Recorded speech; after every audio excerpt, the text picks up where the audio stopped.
We're going to be looking at the verb ser, which means to be, to talk about what people are like. So on the board behind me I have a couple of questions. I also have the verb ser over here conjugated for your reference. It was done in the previous video, but there it is again in case you need it.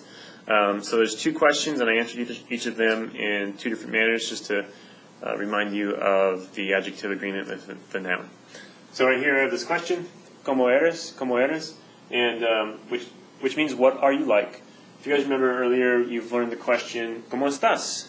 Which in this question, ¿Cómo means how. ¿Cómo estás? How are you? Or how are you doing?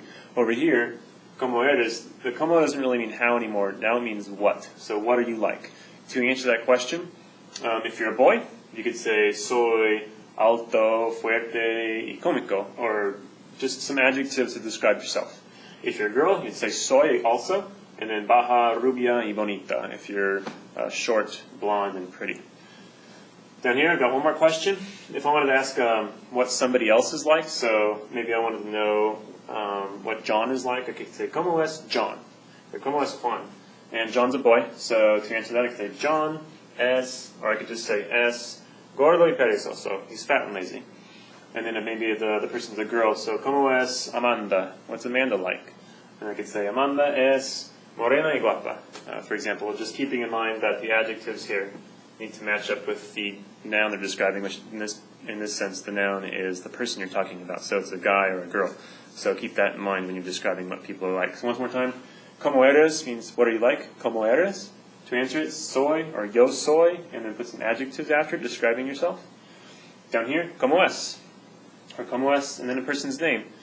And then to answer that, you just put the person over here, es, so so-and-so is, and then pick an adjective to describe that person. And here's the verb ser again, which means to be. Really quick refresher. Soy, I am. Eres, tú are, you are. Es, he or she is. Somos, we are. Sois, you, plural, are. And son, they are, or you, plural, are also. I have a little more information here about the verb ser and using it to talk about what people are like. So again, I've got two more questions on the board behind me and a couple different ways to answer them. Here's your ser chart, again, for reference, so keep that in mind while we're going through this. And then if you still don't have this down yet, you need to make sure you do. If you don't understand this at all, you should talk to your teacher so that they can fill you in more, or go look at one of my previous videos explaining it. So here I have the question, ¿Cómo son ustedes?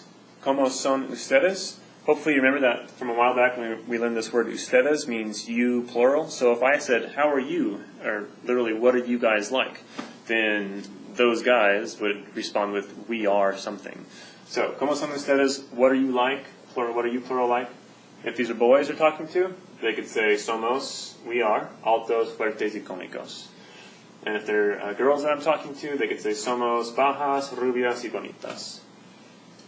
Keeping in mind that the adjectives here agree with who we're describing. So the girls are feminine, the boys are masculine.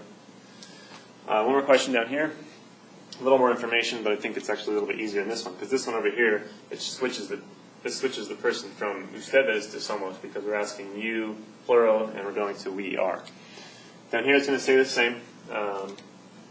So, for example, I have the question, ¿Cómo son? And then some people. I'm going to ask what certain people are like. So, if I'm going to say, what are Paco and Jose like? ¿Cómo son Paco y Jose?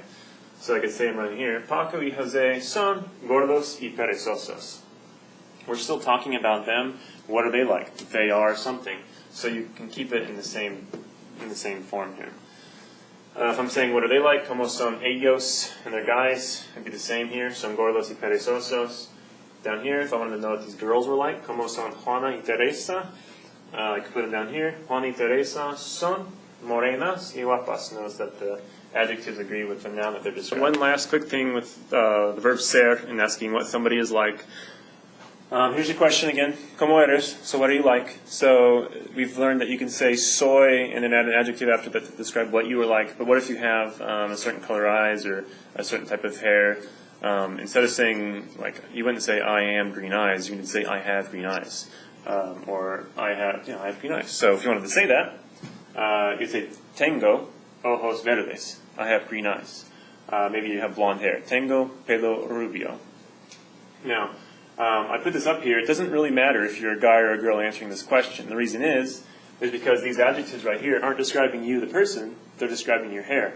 So Tengo pelo rubio. Pelo is hair, and it's masculine. It doesn't matter who has the hair. It's always going to be masculine. So rubio, meaning blonde, is describing the hair. So it's always going to be masculine if you're talking about the hair. Down here, como es Juan? Juan's a guy. So maybe he has black hair. You could say tiene or Juan tiene pelo negro. And he has blue eyes. So Juan tiene ojos azules. One more time, I have Juanita, who's a girl. So como es Juanita? And Juanita also has black hair. Tiene pelo negro. You know it's the same. It's the same for the guy and the girl because it doesn't matter, because the adjectives here are describing the hair and not the person. And then lastly, I said she has black eyes. Tiene ojos negros.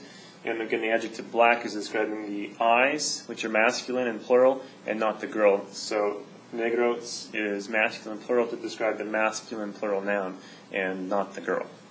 And lastly, over here on the right, I have the verb tener, and it's broken down into its 6 forms for you. I'm not going to go over that in detail right now. I will later.